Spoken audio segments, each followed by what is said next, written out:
Okay, so in this video, we're gonna review our timesheet and improve on what we've built so far. If you haven't watched the first video to create timesheets, then I recommend you watch that first before you come back to this video, because we'll be using a lot of existing code and I'm not gonna go over our existing formulas again to explain how it worked.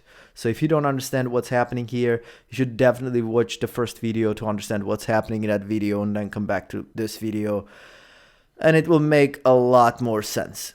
So what we have here, we have this basically weekly timesheet, and that's on this particular tab for one person. So far, we've built our formula to calculate the number of hours worked. So if we have a time in, so let's say that 9 a.m. is a time in, and we have a timeout, which is going to be whatever time that's going to be, let's say 4 p.m. It's going to calculate the number of hours. And then based on the rate here, it's going to multiply the number of hours by the rate to get us the total. And this was our formula to calculate the number of hours.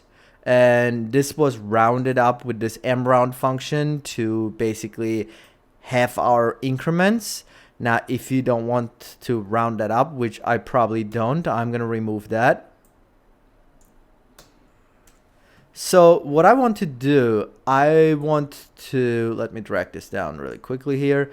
So that should take care of that. I want to add some extra things here. First of all, I want to add an option for us to do overtime. So we'll do something like OT multiplier, and that will be our overtime multiplier. And let's say for overtime, we pay 1.5 of our regular rate. That's going to be our overtime multiplier. Now, in some cases, there could be some also holiday rates. So we'll do a holiday multiplier. Whatever that multiplier is going to be. So let's say for holidays, we do double. So it's going to be 2. I'm going to take that and do this formatting for all of this. So I want to be able to add some of this stuff to my existing formulas to calculate the total. Now, the number of hours is not really going to be that different. It's still going to be this many hours per day, right?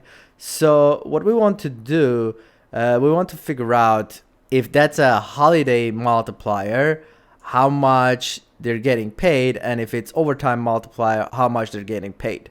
Now, we have to figure out how exactly this is going to work, because the way you apply overtime or a holiday multiplier, it's not always going to be the same.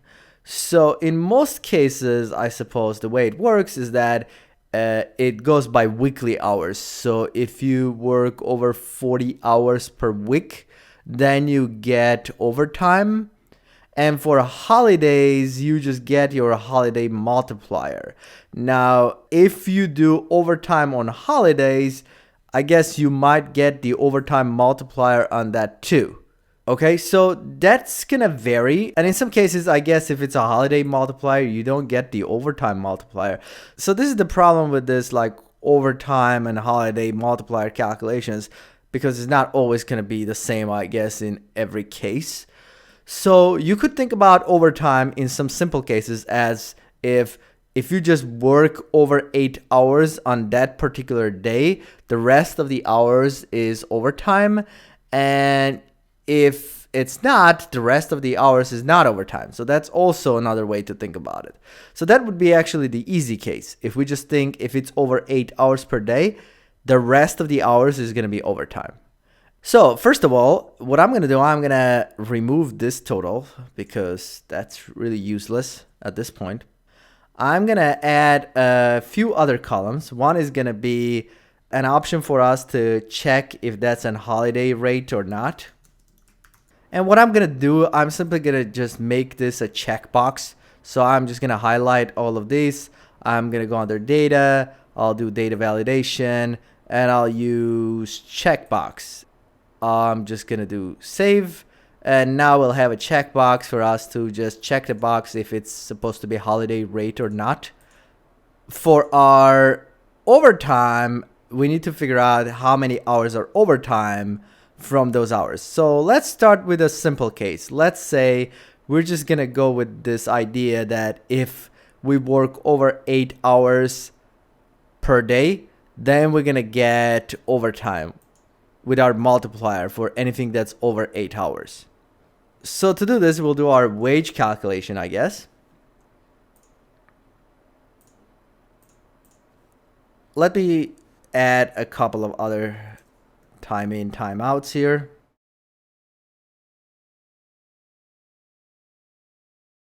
Now what I need to do this calculation. So at this point, if this is 9 hours, this person should be paid 8 hours regular time and 1 hour overtime. So first of all, how do we get that number of the overtime rate? So what I'm going to do, if I just do this hours minus 8, which is our regular 8-hour time, we're just going to get the difference, which is 1 hours, right? So if I drag this down, this is going to give me overtime 1 for this one. It's going to give me overtime 5 for this one. It's going to give me overtime -2 because there was no overtime here. Now, we shouldn't get -2 overtime. There should be really 0 hours overtime in this particular case.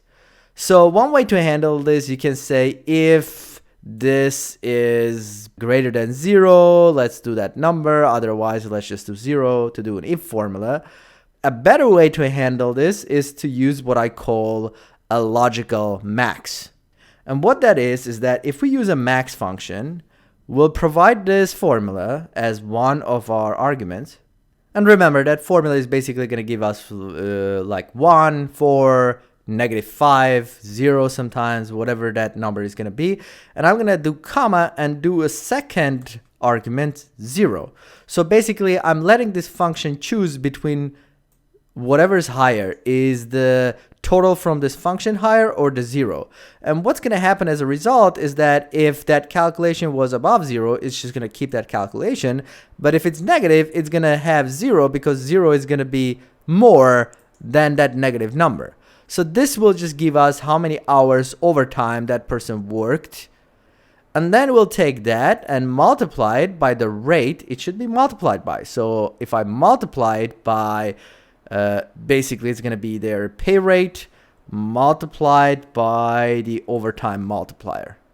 And because these are the cells on top and I'm going to want to drag this down, I'm going to want to lock those two with F4. And that's going to give me this. So now we want to add to this our regular hours worked. Now we have to figure out what our regular hours are. So I'm going to, first of all, let's leave this alone. Let's figure that out on the side and we'll just add it to this. Now, how do we know what's the regular hours worked? Well, what I'm going to do, I'm going to choose the minimum, and this will be our logical minimum, between this and 8. So if this number is higher than 8, then we'll choose 8 because that's the number of hours they should get paid as a regular pay. Otherwise, we'll just pick whatever's lower. So if it's 6, it's going to just pick 6. Okay, so let's just take a look. So I'm going to do this and I'm going to drag this down. See, we get 8, 8. And this one is 6 because, well, it should have been 6. So now we can take that and again multiply it by our hourly rate because this is regular rate. So we're going to do F4 to lock that, and that should be our pay regular time. So now if we take that, copy it without the equal sign, go back here and add to this, that should be our total with overtime. And again, if you wanted to have like separate columns, you could just put this formula in one column and say regular time or overtime, actually the first one, and this one will be your regular time in 2 separate columns. I'm just going to keep it in the same formula. So now I have my pay together with my overtime. So if it goes over, it's going to calculate the overtime hours, which is whatever extra with this 1.5 rate. Otherwise, it's going to go with regular rate. So finally, I'm going to add this holiday rate to this whole picture.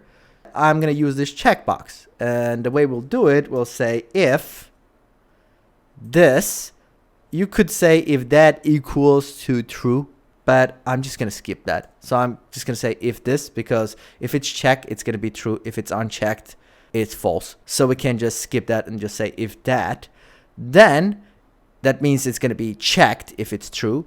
So if it's true, I want my rate to be the rate multiplied by the holiday multiplier, comma. Otherwise, just the rate. Close parentheses, hit enter, and that's going to be now $22 an hour.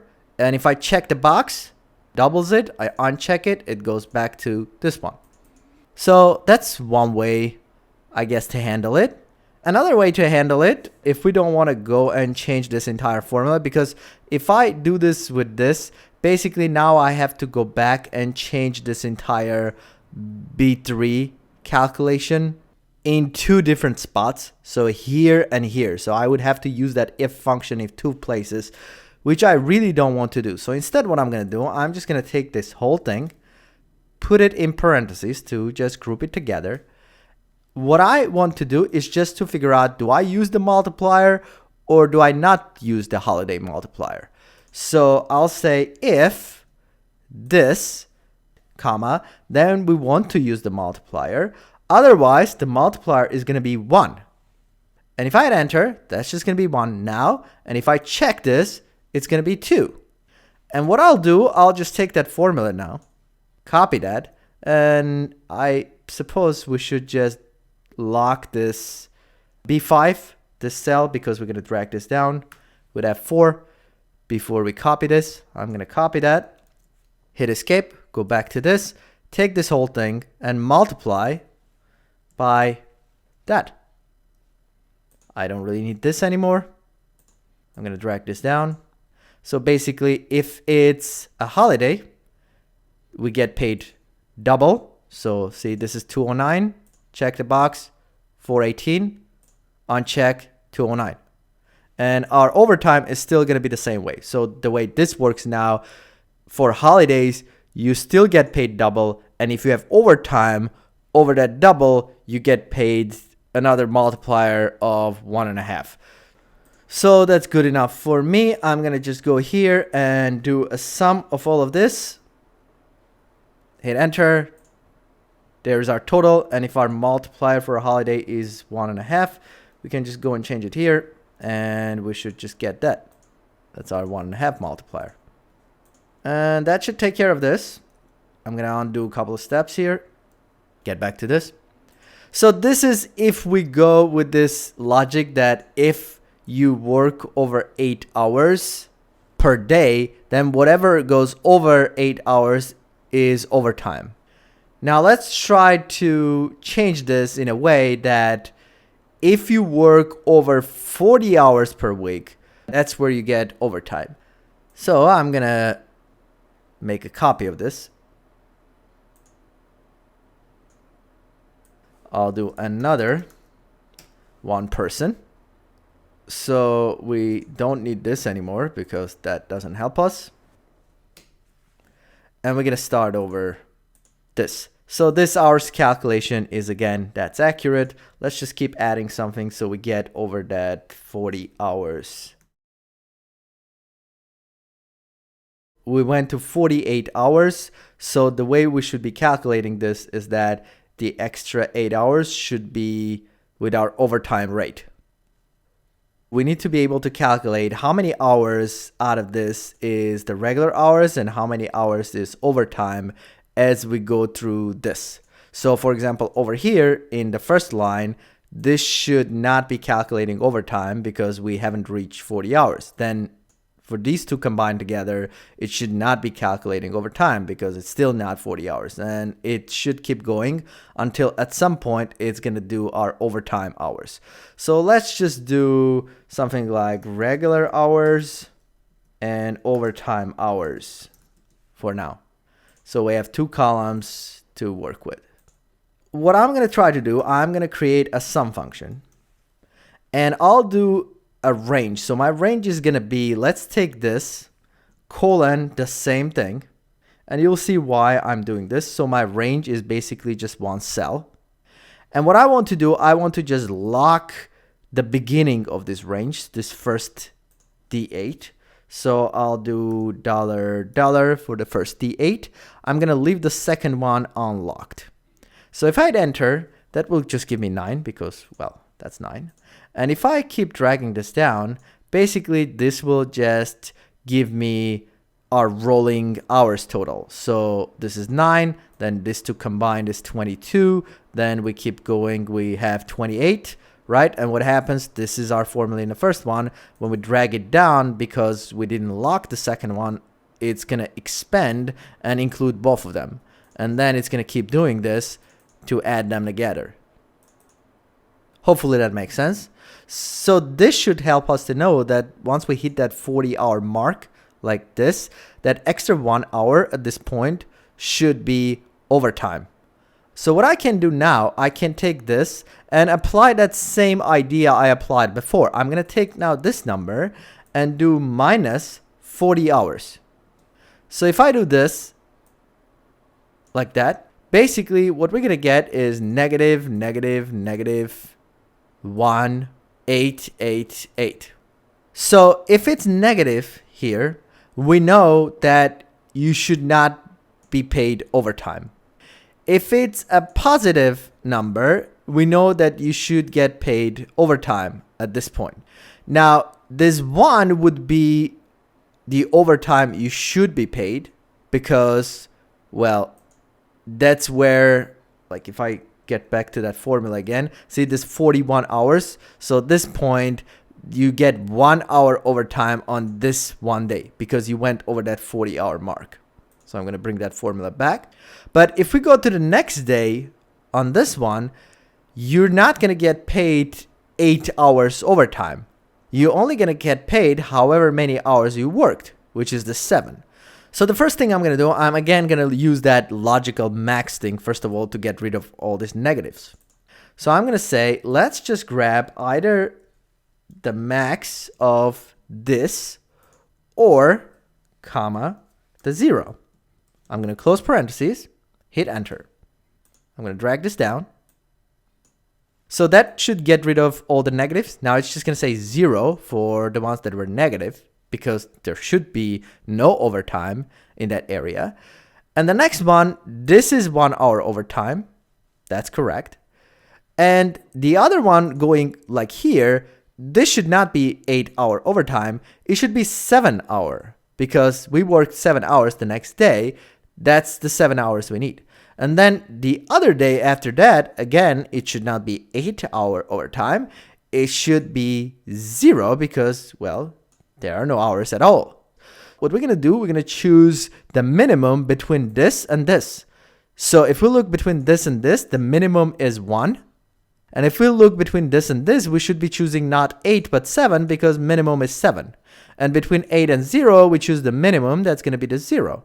So if I just take this whole thing and put it inside of a min function, and I'm going to say choose either that, comma, or this. I'm going to close parentheses, hit enter, and I'm going to drag this down. And this should give us how many hours overtime they're going to get paid. Now, this was not our regular hours. This was really our overtime. So I'm going to cut that formula, move it over here. This will be calculating our overtime hours. And now we need to figure out how we're going to do our regular hours. So now to calculate our regular hours, it's going to be really easy. We really don't have much to do. We'll just take our hours minus our overtime and just drag this down. And that should take care of it. We have our overtime hours. This should be our regular hours, whatever the rest is. And we have our hours. We might want to do the sum of these two. So that and this, that's good. So now we have to calculate our totals.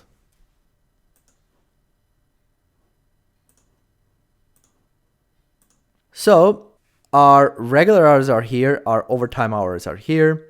That part is kind of going to be easy, right? So we're going to take this, multiply it by our hourly rate, and we'll lock the rate with F4.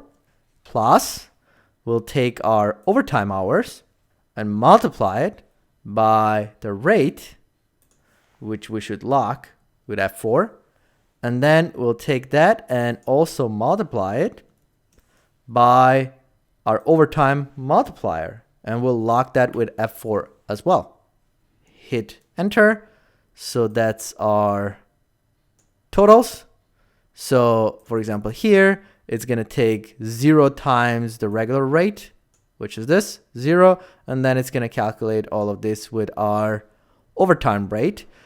On this one, it's going to take the first 12 hours multiplied by the regular rate. And then it's going to take the 1 hour and multiply it by that multiplier and the rate to get us our overtime rate. And then it's overtime rate from here and on. So finally, to add that holiday to this, we'll just take this whole thing in parentheses. And we'll say, let's multiply that by that if function again. And if this is checked, comma, then that means we want holiday rate. So we're going to do our holiday multiplier, and we'll lock that because we're going to want to drag that down, comma. Otherwise, our multiplier is going to be 1. We'll close this and drag this down, and we'll sum it up. And if we decide this was supposed to be a holiday rate, check the box. There it is. And see, 2 holidays in this case. And that should be our final timesheet with all this extra things on it. And then if we just clean this up, it will look nice and will be a bunch of zeros, and we can start filling this up. Thanks for watching. Please subscribe, and I'll see you in the next video.